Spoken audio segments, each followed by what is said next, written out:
Bienvenue sous le magnifique temple de Champagné. Vous connaissez évidemment la fête des Lances.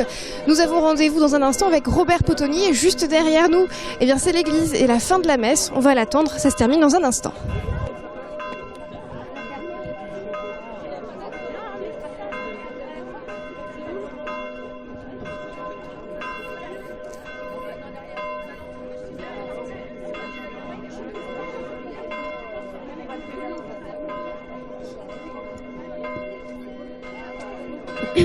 On retrouvera Robert Potoni juste après pour l'exposition du Moulin. On fait un petit arrêt avec vous, Chantal Planchet, bonjour. Bonjour Mylène.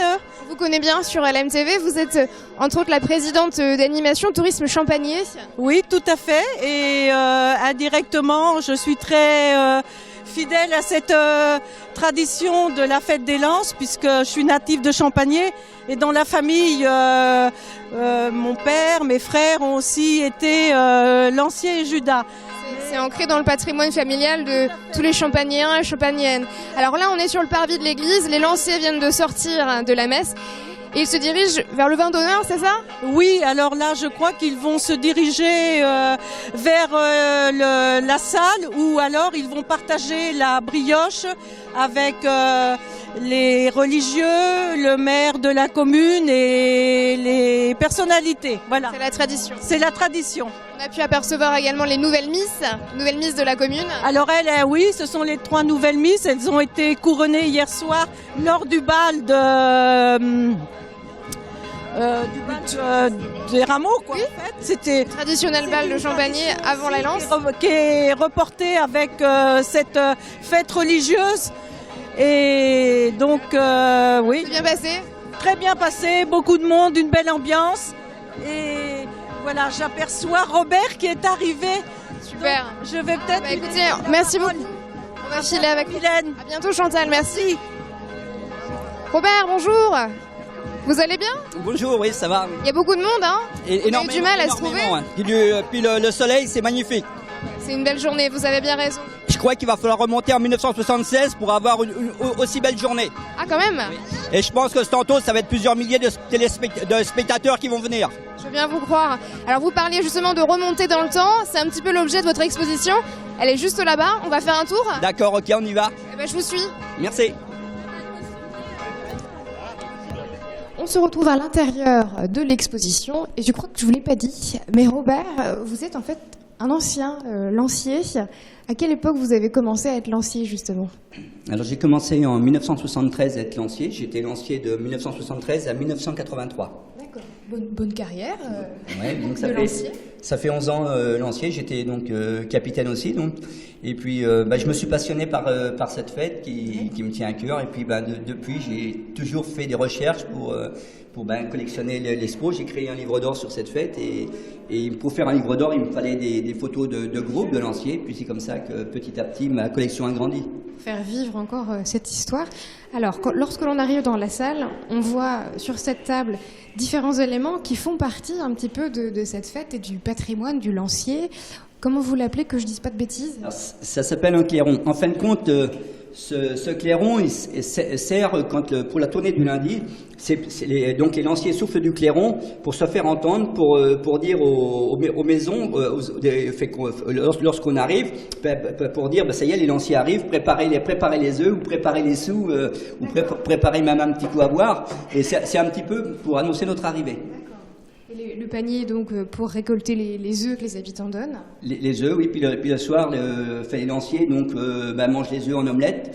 Quelquefois, en cours de route, il y a 1 ou 2 qui sont cassés, mais ça fait partie un petit peu du charme. Du charme de la fête des Lances. Ouais. Je vois que vous avez un brassard là sur le bras gauche. Je ne sais pas si vous voyez, mais c'est indiqué CF. Qu'est-ce que ça veut dire, ça, Robert? Alors le brassard, c'est comité des fêtes. En fin de compte, c'est parce que cette année, je suis porteur de Christ. Et on est 4 à porter ce brassard. Quand il y a eu la trahison de Judas ce matin, donc le Christ, on le porte en procession et on le ramène à l'église. Donc c'est pour ça que j'ai ce brassard. Ça fait partie de la tradition aussi. Ça fait partie de la tradition aussi. C'est à la fête des Lances, chacun a un rôle bien particulier. Donc, bien défini. Tout à fait, oui. On va pouvoir se lancer progressivement dans l'exposition. Juste en face, on a la représentation du poteau que l'on avait déjà vu en action il y a quelques temps. Donc c'est très symbolique. Encore une fois, je ne sais pas comment vous l'appelez, cette partie. Alors, c'est la pointe ferrée de la Lance, où nous on le surnomme un picot. En fin de compte, vous avez la Lance juste au-dessus de nous, là. Donc, l'après-midi, le matin pour les défilés, le drapeau est mis. L'après-midi, le drapeau est enlevé. Et donc, la pointe ferrée de la Lance doit être fichée dans le poteau de quintaine, qu'on appelle aussi poteau seigneurial. Et là, par exemple, le poteau est bien piqué, et donc si le lancier continue, il faut qu'il soit au galop, et il faut qu'il continue au galop jusqu'au bout, et qu'il tienne le reste de sa lance à la main. Si la lance lui échappe, l'exploit est perdu, en fin de compte. Et derrière ce poteau, vous avez une bouteille avec un bouquet. En fin de compte, quand le lancier a terminé, c'est le capitaine qui juge. Et le capitaine, à la fin des 3 tours que chaque lancier doit effectuer, remet cette bouteille et le bouquet au vainqueur. La bouteille, elle est vue aussitôt sur le terrain, mais la bouteille, le bouquet est accroché sur la veste du lancier vainqueur. Il vaut mieux bien viser pour pas casser la bouteille et la boire après. Alors c'est arrivé une année, et on a une très belle photo. C'est un lancier, s'appelait Windy Pellier. En plein galop, il a explosé la bouteille. Il y a un photographe qui a fait qu'on voit la lance dans le milieu de la bouteille, le champagne autour, et puis tous les morceaux de verre aussi. Là, c'était vraiment... Sauf pour la bouteille, mais... mais les gens ont très ri, hein. C'était vraiment... voilà. Juste à côté, vous me confiez, hors caméra tout à l'heure, que c'était des choses que vous avez réunies, qui parlent en fait de la fête des Lances. Alors, il y a plusieurs livres. Il y a par exemple des Trigés de 1884, Trigés de 1926. On a aussi la fête des Lances a été mise sous forme de règlement par l'abbé Paris en 1818, et ce règlement a été publié pour la première fois au mois de janvier 1905 dans l'Étoile sportif et Photomagazine. Et je possède effectivement ces deux livres de l'époque. Où est-ce que vous les avez trouvés? C'était déjà chez vous à l'époque ou... Eh bien, on a fait les brocantes, on a fait toute la région, on est monté sur Paris, et puis chercher voilà, énormément. Puis dès qu'on découvrait quelque chose, ça nous faisait plaisir, parce qu'en fait, on s'enrichissait. Bah, bien sûr. On va pouvoir continuer ici avec les photos. C'est dans le bon sens? On commence là? Oui, c'est bon. Ouais. Alors ici, par exemple, c'est les lanciers de 2010. Ce qu'on peut voir, c'est par exemple les 4 prêtres qui ont célébré la messe. L'abbé Cadeau nous fait des superbes messes. Aujourd'hui, on avait la présence de l'évêque... Monseigneur Le Sceau. Monseigneur Le Sceau, merci, je cherchais. Je vous en prie, je suis là pour ça. Et autrement, on n'avait pas eu d'évêque depuis 1996 à Champagné. Donc c'était bien que Monseigneur Le Sceau vienne présider fait la messe des rameaux. Il y a énormément de monde, on l'a vu encore tout à l'heure à la messe. C'est très important d'ailleurs ce côté religieux, ça fait partie de la tradition et de cette fête des Lances.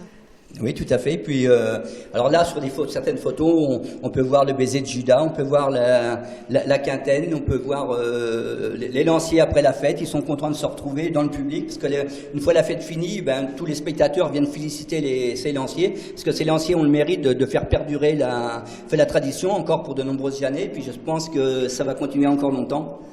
Tout à fait. On retient vraiment ce côté festif et convivial, voire même fraternel. On le voit là, vous nous en parliez tout à l'heure, la fameuse tournée du lundi, avec ces lanciers avec plein de bouts. Qu'est-ce qu'ils font là justement? Alors, parce qu'en fait, comme ils se rendent de ferme en ferme ou de maison en maison, et bien des fois, ils traversent les prés, et ils traversent les prés et les champs. Et puis, effectivement, comme il y a des années plus ou moins mouillées, ça va pas être le cas de cette année, mais là, 2013, c'était vraiment mouillé. Et puis, je pense qu'ils ont encore des marques sur le visage. Hein. C'est le petit bain de boue au passage.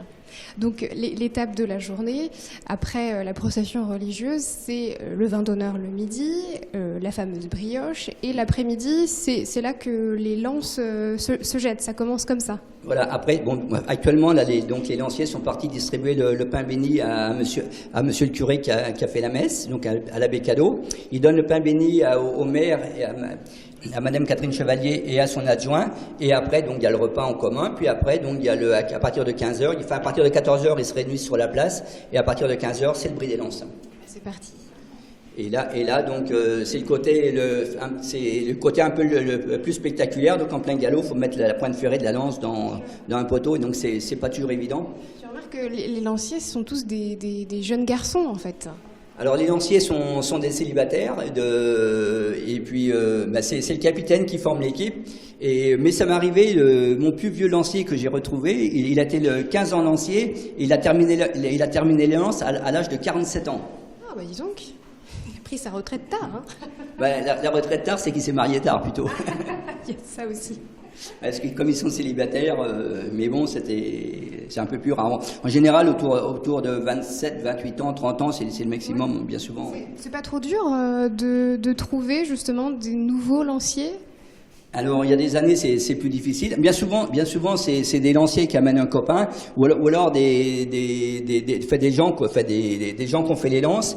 Et souvent, c'est le fils, le petit-fils c'est des familles en fin de compte. Par exemple, moi, j'étais lancier, j'ai mon fils qui a fait les lances. Je suis sûr que j'aurais jamais fait les lances, mon fils n'aurait jamais fait les lances. C'est bien souvent quelqu'un qui en ramène un autre. Et heureusement d'ailleurs, parce que, mais les lanciers sont pas typiques de Champagné. Et c'est toutes les communes environnantes, ce qui fait que, un petit peu, heureusement, parce que ça fait perdurer la fête. C'est un petit peu transmission qui est très, très présent dans la fête des lances. Alors on continue, on tourne parce qu'il y a une grande exposition. Là on voit des articles de journaux qui datent d'une autre époque, comme vous dites 58-60. On progresse un petit peu par ici. Ça a été difficile de retrouver les articles comme cela dans la presse. Vous avez fait les archives, comment vous avez fait? Alors on a relu la presse locale, la Sarthe, le Maine-Libre, le Ouest-France, la Sarthe, Ouest-Éclair, sur plus de 100 ans. Donc on était remonté jusqu'en 1887 pour arriver à retrouver des articles. C'est long de trouver tout ça. Et puis à la médiathèque, sur plus d'1 an, ça a duré donc pour tout relire tout ce qu'on pouvait trouver. Puis après donc les cartes postales. Et puis après donc avant la guerre, quand on retrouvait un lancier, on avait une carte postale d'un groupe de lanciers, on retrouvait la famille. Et puis après la famille ou un lancier s'il était encore vivant. Et puis petit à petit, c'est comme ça qu'on complétait notre collection. C'est le fruit d'un travail d'1 an à peu près, c'est ce que vous disiez? Peut-être plus d'1 an, j'ai dû commencer avant 1992. Moi, de mon temps, j'avais déjà archivé tout ce que je possédais. Parce que moi, j'ai terminé en 83 les lances. Donc, j'avais déjà archivé mes années. Et puis après, en 92, c'était vraiment à fond, tous les soirs partis, et puis tous les week-ends partis. Oui. Vous êtes vraiment un féru de la fête des lances. Pour arriver à faire ma collection, là actuellement, c'est plus de 800 documents qu'il y a d'affichés sur les panneaux. Superbe. Est-ce que vous avez une anecdote un peu plus personnelle à nous raconter sur votre carrière de lancier ou sur peut-être ce que vous avez découvert en faisant toutes ces recherches? Eh bien, ce que j'ai découvert, c'est la passion de nos anciens, je veux dire, parce que quand je les ai rencontrés pour trouver des photos de lanciers, ils étaient un petit peu, au départ, ils étaient un petit peu sur leur réserve.